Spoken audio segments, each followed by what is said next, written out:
The sound of crumpling metal echoed across the sunlit parking lot like a gunshot, sharp and final, and for one frozen second, Elias Moreno felt his entire future collapse into that noise. The grocery store's glass windows reflected his own terrified face back at him, eyes wide, breath trapped in his chest, as his rusted sedan sat pressed against the side of a sleek black luxury car that looked more expensive than everything he owned combined. His hands trembled on the steering wheel, his heart pounding so loudly he was sure the people walking past in the bright midday light could hear it. He already knew there was no running from this moment, not when life had finally cornered him. If you believe in kindness, second chances, and quiet moments that change lives forever, take a second right now to like this video, comment, share it with someone who needs hope, and subscribe to our channel, Kindness Journal. Your support helps stories like this reach hearts that are hurting. Elias stepped out of his car slowly, the midday sun exposing every scratch on the old vehicle that barely held together through years of hard use. He wore faded jeans and a worn grey shirt, the kind of clothes that carried the weight of too many washed cycles and not enough replacements.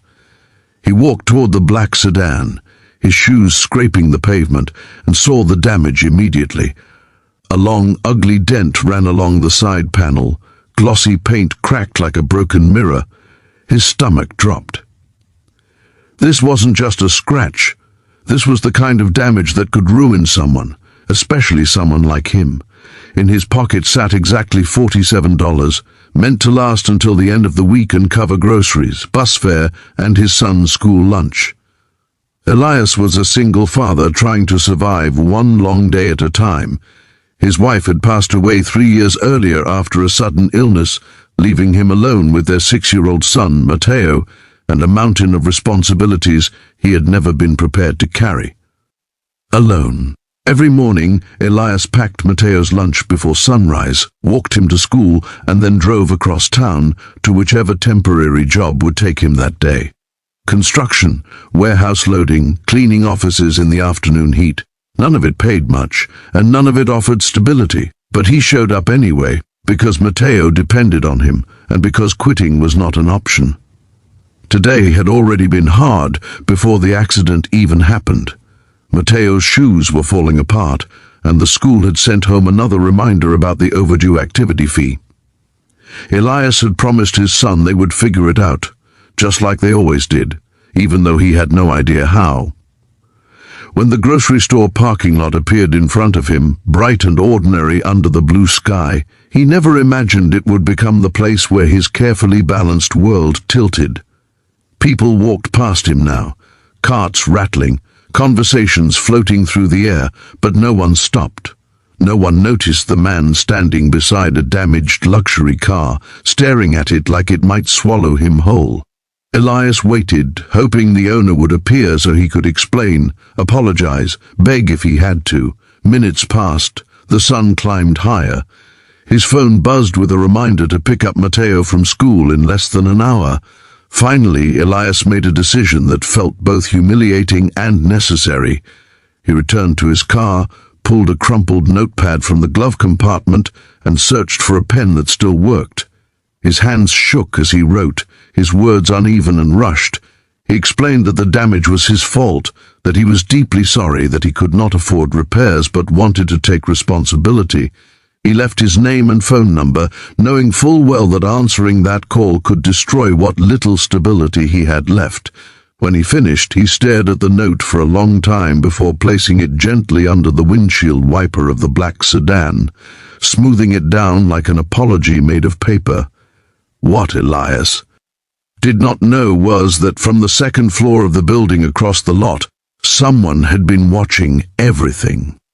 Soren Whitlock stood behind a wide office window, sunlight spilling across polished floors and modern furniture. At 48, he was the CEO of a rapidly expanding technology firm, known in business circles for his sharp instincts and demanding standards. His days were usually filled with meetings, contracts, and numbers that moved faster than people. But today, his attention had been pulled away by the sound of that collision below. He had expected anger, chaos, maybe someone speeding away.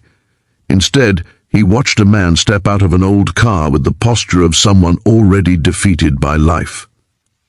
Soren observed quietly as Elias inspected the damage, waited, and finally wrote the note. He saw the way the man paused before placing it, the care in his movements, the reluctance to leave. There was no attempt to hide, no excuse made, just accountability. Something about it stirred a memory Soren hadn't visited in years, of a time before the suits and the success, when he himself had stood in a parking lot, wondering how he would survive the next month. Elias drove away soon after, his car coughing to life as he headed toward Matteo's school. The rest of his day passed in a blur of forced smiles and silent panic. He picked up his son, listened to him talk excitedly about a drawing he made in class, and nodded along while his mind replayed the image of that black sedan over and over. Every ring of his phone made his heart jump. Every unknown number felt like the beginning of the end. That evening, after dinner made from whatever was left in the pantry, Elias sat on the edge of his bed, staring at the wall while Matteo slept. He wondered if honesty had been a mistake, if kindness was something only people with money could afford. Still, deep down, he knew he would do the same thing again. It was the example he wanted to set for his son, even if it cost him everything. The next day, under the same bright daytime sky, Elias's phone rang while he was sweeping a construction site. The number was unfamiliar.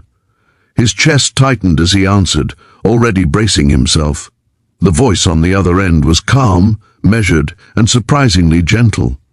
The owner of the car had read the note and wanted to meet. Not to yell, not to threaten, just to talk. They agreed on a nearby cafe late morning when Elias could get away for a short break.